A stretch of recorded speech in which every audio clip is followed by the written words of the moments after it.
Yamame Vice President Nana Opoku Ajiman. Ena sisi ameno kase yakwakupimu wa manane a oje ayarishe. Na sansemwe namso Emma Alfred Thompson eden sembi aba bonti a otwe mu se. Saye mami edayano se Vice President of Ghana na se ende no yehwehwe na yehuno yebehuno ne say ji say kwa manone ansa ne akwakuhu ye mami dia na wo say Ghana fo ana say MPs no mo enya bibi eka kyerɛ eni kwan say edi tum sa keke se ye mami hu fa no na amanone na okwaji na yarehwe adenti no kopie mu ewo UGMC University of Ghana Medical Center ekopie mu wo ho na doctors amano further report say onkono kopie mu amanone enkwaji na yarehwe na obia entumi ankahwe amfa antreyen sansem no de enya ade Ghana fo ebeje atum yefiri honso ana okase na mo amoye NDC fo kra mo ba betna so yi asem a mo kan ene say enya ade amomo bekwa amanone akwakope ayarehwe na ba omi akopie mu ho no edinsem bebre na ena ebae na ade nti na 3 months pa mo besi so ena Vice President honfa no de mo ma no so ede no ekoye sansem no ehia intritri mu nti adofonom ye beko ne akwakotie Alfred Thompson nsem a ode betu dwa na ye ba ye de akabia nso ato amuso. Once they've touched on the Vice President situation, I pray for her speedy recovery, but I'm just worried about the scanty information given. Because if you just write that something happened on Friday, Ghanaians need to know what happened on Friday and why she was rushed to the hospital. Something happened on Friday and she was rushed to the hospital. After going through the normal treatments to maybe stabilize her or whatever it is, then they said that she needs further treatment outside, especially where they came on the premise that they don't see why government officials should go outside for treatment. And it means it's a critical situation.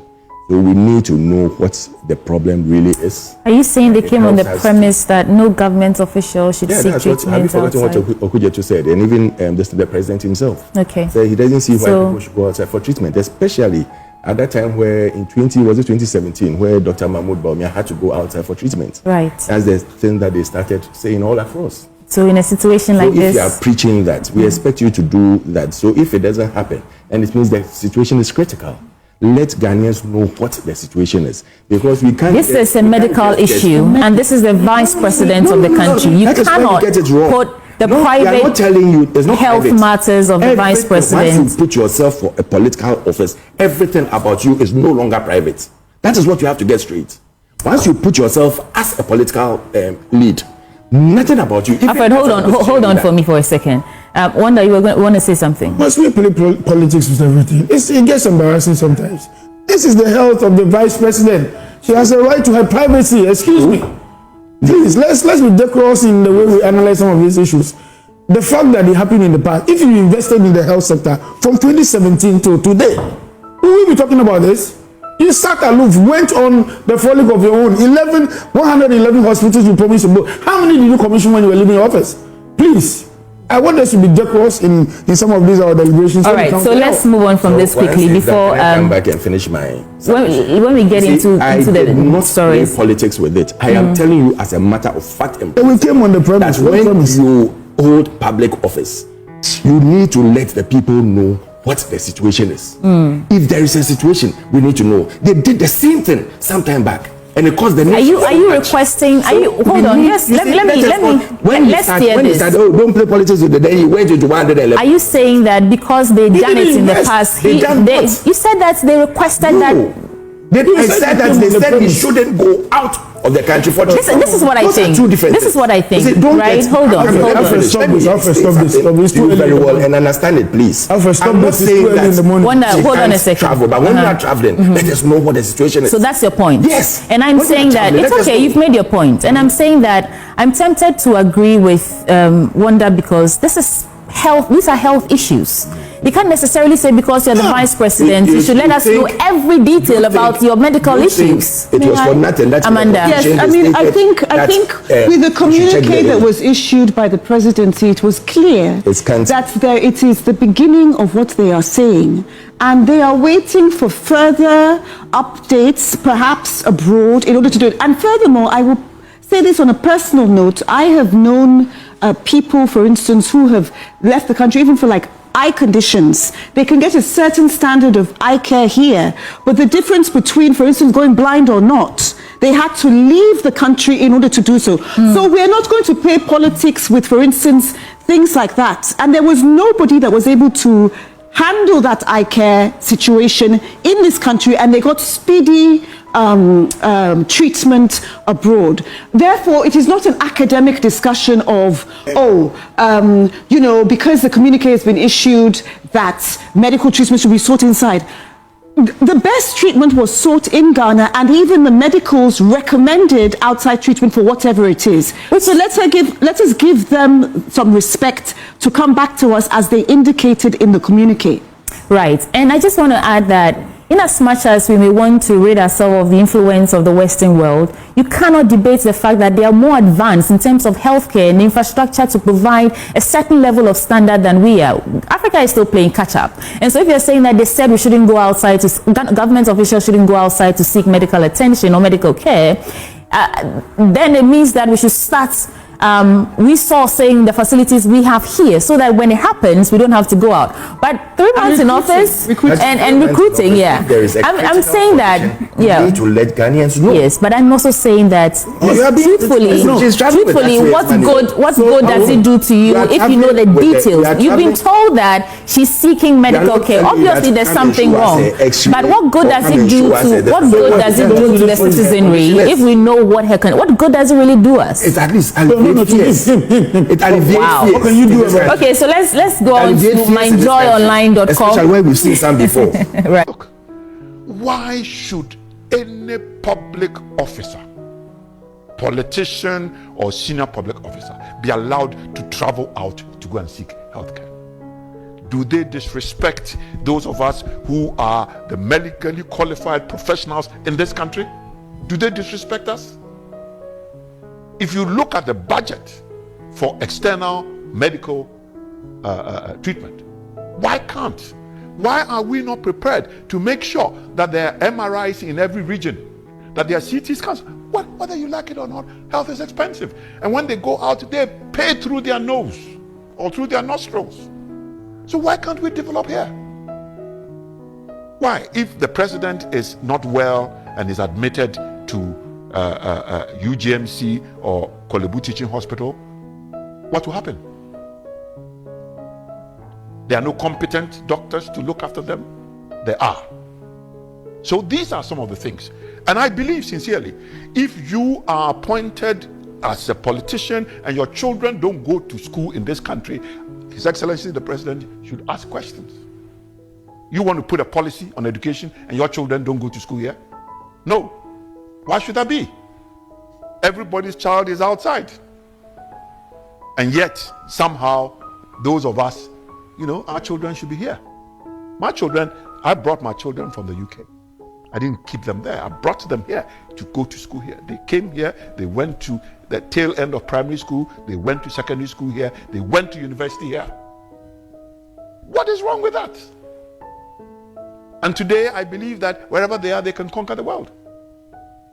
So if you are somebody who's been put in a political class and a political position and your children don't go to school, you don't attend healthcare here, I don't believe that you deserve to lead the people. I've heard various descriptions of this ECG saga. Some have referred to it as inefficiency. Others have suggested it's mismanagement. I think those descriptions are understatements. And that what we are looking at, or what is staring us in the face, is clear organized criminal activity. For now, based on the report that you have cited, the technical committee's report, from the ministry, there is no citation or evidence of external actors being involved. But nevertheless, within the country, it is an organized criminal activity. And if we go back decades to the era of General Champon, this is clearly economic sabotage by a few individuals, and unfortunately, by institutions the state has set up to promote the well-being of the state, i.e., the state's national security.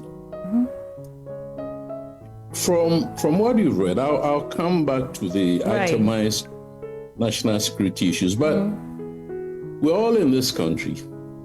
We know the periodic power outages and the explanations that the ECG and other experts give, some because of aging equipment, resulting in transmission losses. If I'm not mistaken, maybe 30% of the power generated during distribution is lost.